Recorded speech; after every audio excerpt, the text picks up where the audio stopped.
Hello mga kabsat! It's me again, Shai Morena. For this video ay gagawa naman po tayo ng avocado oil.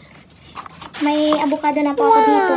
Tapos may nagayat na rin po akong avocado. Pwede nyo pong gadgarin. Depende po sa inyo kung hati-hatiin nyo palang maikli.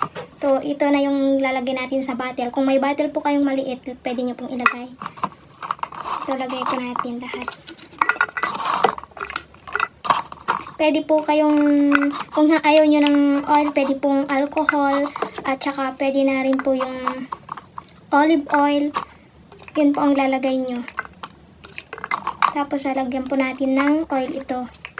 Tapos gagamitin nyo po ito ng, ibabad nyo lang po ito ng 3 days, pwede nyo gamitin. Pwede nyo pong pwede nyo pang gamitin doon sa masakit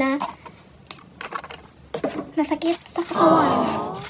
Kasi tumatanda na tayo, kailangan natin ng ganito.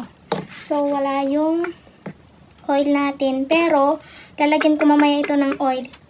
Pwede nyo po itong imasad sa masasakit na bahagi ng inyong mga katawan para pumawala.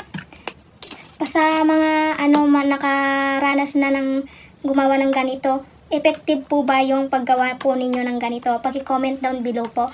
At pag nalagyan niyo na po ng oil at nakagawa na po kayo ngayon, pwede nyo pong ibabad ng 3 days at pwede nyo na pong gamitin ng pagkatapos ng 3 days. So, yun lang mga kabsat. Sana nakatulong ang video na ito sa inyo. Kung mayroon kayong avocado seed dyan, pwede nyo pong gawin at itry nyo po kung effective po ba or hindi. And thanks for watching.